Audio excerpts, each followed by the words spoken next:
अपने पेरेंट्स का हाथ पकड़ता हूँ, लेकिन डिटेल्स में कुछ नहीं बताता हूँ। बस हल्की सी स्माइल करता हूँ और कहता हूँ, लॉक कभी किसी अच्छे इंसान के साथ गलत नहीं करता और किसी बुरे इंसान को छोड़ता भी नहीं है। मैंने बस वही किया जो मुझे करना था। इसके बाद कैप्टन मेरे पास आता है और मेरे कंधे पर हाथ रखता है।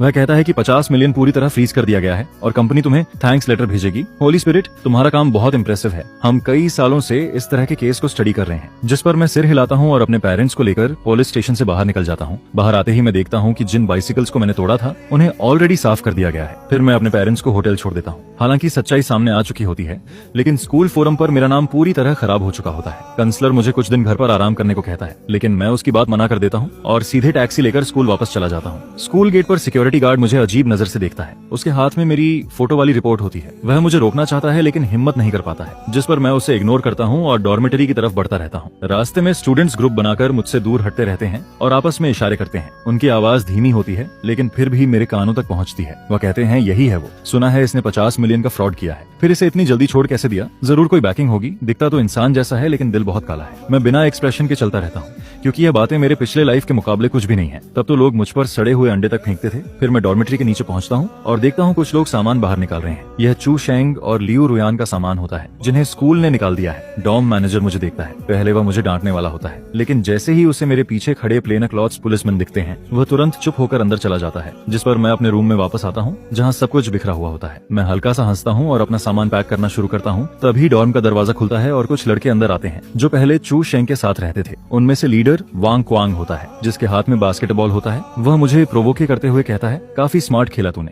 जिस पर मैं अपना काम रोकता हूँ और उसकी तरफ देखता हूँ। ये सब लोग चू शेंग के पैसे पर पलने वाले हैं। मैं कामली कहता हूँ, अगर तुम्हें सच नहीं पता तो पुलिस चीफ स्टेशन जाओ और खुद चेक करो, या फिर अभी पुलिस बुलाकर मुझे अरेस्ट करवा दो। यह सुनकर वांग क्वांग गुस्से में बास्केटबॉल उठाता है, जैसे मुझ पर अटैक करेगा, लेकिन पीछे खड़े प्लेन क्लॉथ्स पुलिसमैन खांसते हैं और आगे बढ़ते हैं, जिस पर वांग क्वांग डर जाता है और बॉल उसके हाथ से गिरकर मेरे पैरों तक आ जाती है। फिर मैं बास्केटबॉल पर पैर रखता हूँ और उसकी आंखों में देखता हूँ। मेरी नजर ऐसी होती है जैसे कोई एक बार मर चुका हो। यह देखकर वह पीछे हट जाता है और अपने दोस्तों के साथ वहाँ से निकल जाता है, जिस पर मैं बॉल को बाहर किक करता हूँ और दरवाजा बंद कर देता हूँ। दोनों प्लेन क्लॉथ्स पुलिसमैन कुर्सी पर बैठ जाते हैं, क्योंकि उन्हें एविडेंस कलेक्ट करना होता है, और मैं बेड के पास ढूंढना शुरू करता हूँ। मुझे पता है पिछले लाइफ से कि चू शेंग इंपॉर्टेंट पासवर्ड्स नोट्स में लिखकर छुपाता था। थोड़ी देर बाद मुझे बेड के पास वॉल के गैप में कुछ हार्ड सा महसूस होता है। मैं निकालता हूँ तो एक छोटा ब्लैक नोटबुक मिलता है, जिसे टेप से चिपकाया गया होता है। मैं उसे खोलने ही वाला होता हूँ कि अचानक डोर जोर से खुलता है। इस बार अंदर स्टूडेंट्स नहीं, बल्कि कुछ स्ट्रॉन्ग आदमी आते हैं, जो ब्लैक सूट और सनग्लासेस पहने होते हैं। उनके लीडर की गर्दन पर स्कार होता है। वह चारों तरफ देखता है और उसकी नजर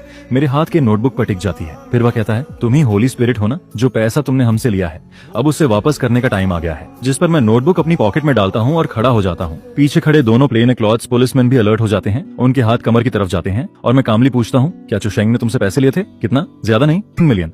उसने कहा था कि तुम ये पैसा जरूर दोगे, क्योंकि तुमने अभी अभी बड़ा पैसा कमाया है। ये सुनकर मेरे दिमाग में एक झटका लगता है और मुझे समझ आता है कि चू शेंग सिर्फ मुझे जेल भेजना नहीं चाहता था, उसने मेरे लिए एक और ट्रैप तैयार किया था। उसने मेरे नाम पर बाहर से लोन शार्क से पैसा लिया था और उसे पता था कि वह बच नहीं पाएगा, इसलिए उसने जानबूझकर इन लोगों को मेरी तरफ भेजा, ताकि जब तक मैं खुद को क्लियर नहीं कर पाऊं यह डेट मेरे पीछे लगा रहे। जिस पर मैं चुप रहता हूं और सिचुएशन को समझता हूं। फिर पुलिस वाले आगे बढ़ते हैं और कहते हैं, हम पुलिस हैं, अपना लोन कॉन्ट्रैक्ट दिखाओ, नहीं तो हमें तुम्हें अभी ले जाना पड़ेगा। यह सुनकर वह आदमी चौंक जाता है। उसे अंदाजा नहीं था कि यहाँ पुलिस भी है। वह मेरी तरफ उंगली दिखाकर कहता है, लड़के, पुलिस तुम्हें कुछ समय के लिए बचा सकती है, लेकिन पूरी जिंदगी नहीं। ये पैसा तुम्हें लौटाना ही पड़ेगा। इसके बाद वह लोग चले जाते हैं और मैं तुरंत नोटबुक खोलता हूँ। अंदर जो लिखा होता है उसे देखकर मेरे शरीर में ठंडा पसीना आ जाता है। पता चलता है कि 50 मिलियन वाला फ्रॉड सिर्फ एक कवर था, असली खेल इसके पीछे चल रहा था। चू शेंग और लियू रुयान के पीछे एक बड़ा गैंग होता है, जो स्टूडेंट्स की आइडेंटिटी का यूज करके फॉरेन मनी लॉन्ड्रिंग करता है, और मैं उनका आखिरी स्केपगोट था। अगर मैंने कल बाइक नहीं तोड़ी होती तो शायद आज मैं जिंदा भी नहीं होता। यह समझते ही मैं इस गैंग के बारे में और जानने के लिए लाइब्रेरी जाता हूँ,